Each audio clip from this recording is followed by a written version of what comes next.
Welcome to Love Lines.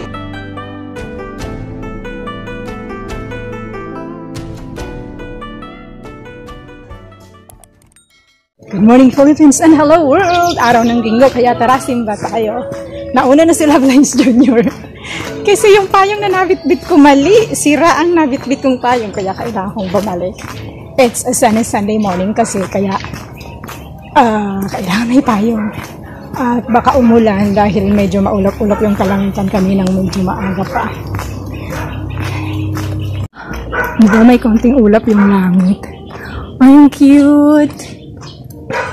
Kalamansi ba yun? Hindi ko.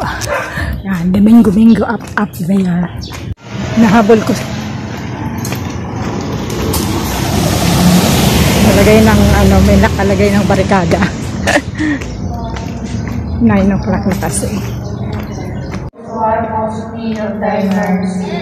Mother Mary, Ayan, si LP.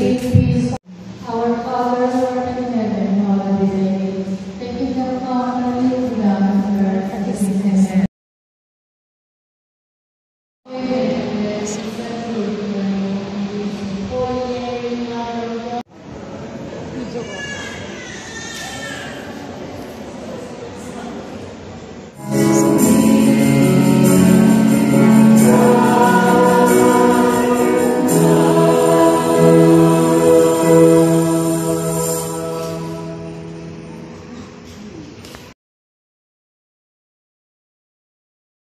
It's full of wisdom. Kung ikaw man ay maraming pera at afford mo na bumili, siguro it's not a license or an excuse to just spend and spend and spend. Dahil sobri, tatanong mo sa sarili mo, worth it ba na sinayang yung pera mo sa bagay ng bagay when you could have made use of it in other worldwide things.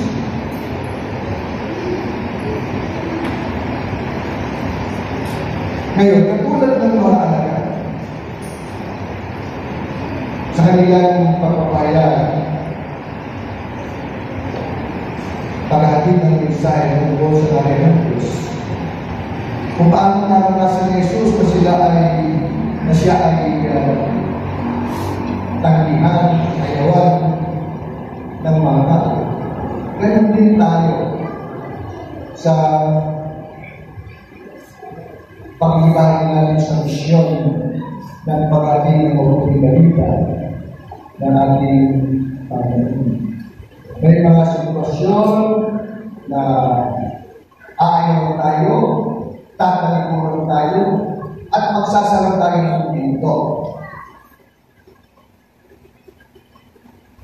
Walang pinagkaiba sa mga nagtutulog na nagtitinda. Pagbabahalin natin ng mabuting balita, ang pananampalataya, paano tayo nagtitinda, paano tayo nag-aaral ng mga produkto natin.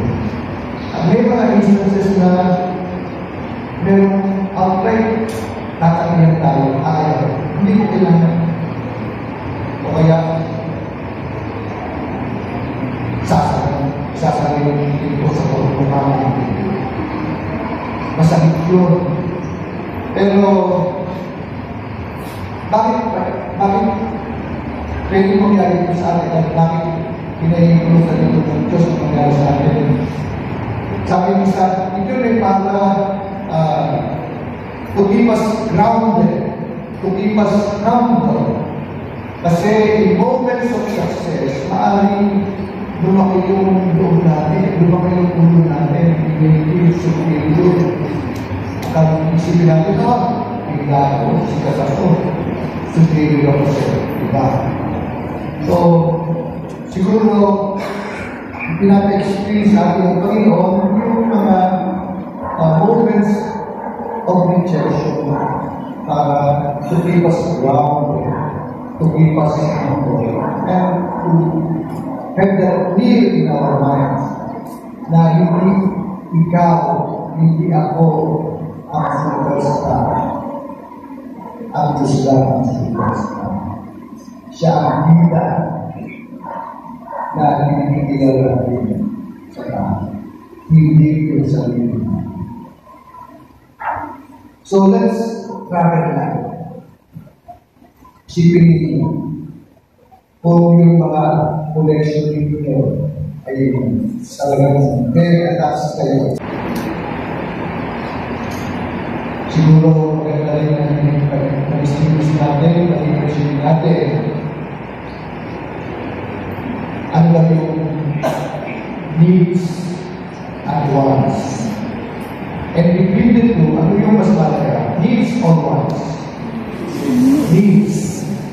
Kasi yung needs natin, hindi yung talagang magsusustay sa buhay natin. Kahit yung sa cloth, lubog, sa ating natin. Eh yung wants, pwedeng kapitso ko lang yan eh. Luho mo lang yan eh. Minsan kahit hindi mo kaya, ibibili mo. Ay pagka meron natin emergency, wala ka lang makukuna kasi ginastos mo na. So we should be wise where we put our heart and mind.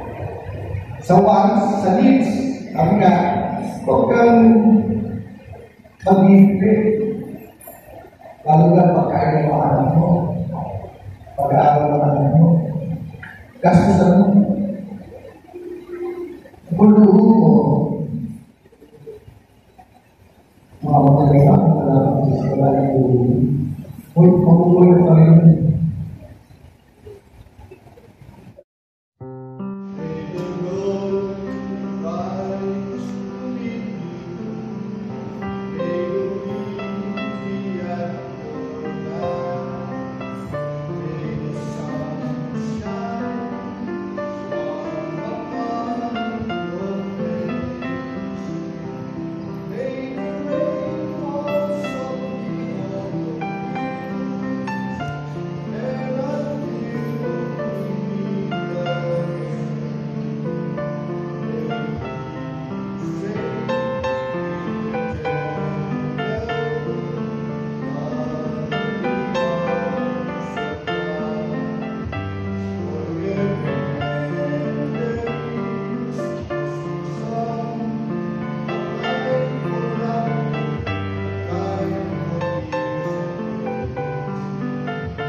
Kailangan ko na mag-shade kasi ayoko magka-wrinkles ang mata ko. So, may ganun eh. Okay, happy Sunday once again everyone. Recap lang sa topic ng sermon. Yung sa sermon ni Father kanina. Yung tungkol sa paglakad ng mga apostoles na kailangan nilang magdala lang ng tungkod at magsuot lang ng panyapak. In-stress ni Father yung pagiging minimalist. Kailangan i-classify natin kung alin ang needs, ang alin ang wants. So, kailangan lang natin yung mga basic needs na dalhin. For example, daw pag nagta-travel. Kasi nga, yung mga apostoles nag-travel, panyapak, tungkod lang at panyapak. So, ang tungkod ay simbolo ng authority ng panahon ni Moises na nahati yung dagat dahil sa tungkod. Pinataas ng Panginoon yung tungkod niya para mahati yung dagat, para makatawid sila doon sa dagat. And isang naalala ko kaagad sa tungkod ni Moses na nung nabanggit ni Father, yung kinain ng tungkod, yung naging ahas yung tungkod niya. And then yung isa pa na yung isa pa, ano ba yun? Ayun, yun lang. And then, ang tungkod, kailangan daw kasi nga isa pa, pwede siyang maging pang protection. Armas, kumbaga, just in case. Tapos, kung tawag nito, yung support, especially ng mga matatanda na, support yun pag nahirapan kang lumakad. So, yung tungkod, support, armas, and symbol of authority. Kasi mga obispo, meron silang hawak na tungkod. So, kahit na hari nga yata, meron, di ba? May hawak silang tungkod. Kasi nga yung tungkod ay symbol ng authority. And another reflection, yung wansaka needs. Kumbaga, sabi nga, nabanggit din ni Father, no, yung paano kung mamamatay ka na, yung mga bagay na na-accumulate mo, kumbaga kung namili ka ng mga wants mo, ano lang yan, kumbaga luho, na-accumulate yung luho mo, tapos gusto mo isama yun sa kabaon, napakaraming kabaon na gagamitin mo. Yan. And yun nga, yung mga bagay na hindi natin, yung mga bagay na nabili natin, hindi natin pwedeng madala yun sa kabilang buhay. Kumbaga, pabigat lang yun. Kaya sa travelers, travel light. Kung marami kang bitbit, marami kang aalalahanin. So, basic needs lang ang kailangan mo bitbitin kung ikaw ay mag-travel. Yun. Kung baga kung mag-travel ka sa loob ng 3 araw, pang 3 araw lang yung dadalhin mo. At huwag mo nang dadalhin yung buong bahay mo. Kung baga, basic needs nga. Basic needs lang dadalhin. Huwag ka nang magdala ng mga kung ano-anong unnecessary things para konti lang ang bitbit. At madali kang maglakad. Madaling maglakad, lalo na kung magma-mountain climbing ka. Diba? So, yun lang. Dagdagan nyo na lang later. Alright, we're home. Teka lang. Bibidyo muli ako kasama yung halaman ko.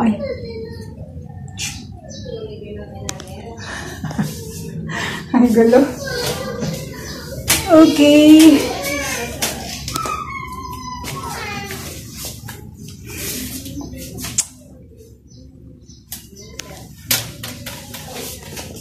So that's all for now. Thank you so much for watching. Once again, this is Love Lines. Have a good day and God bless.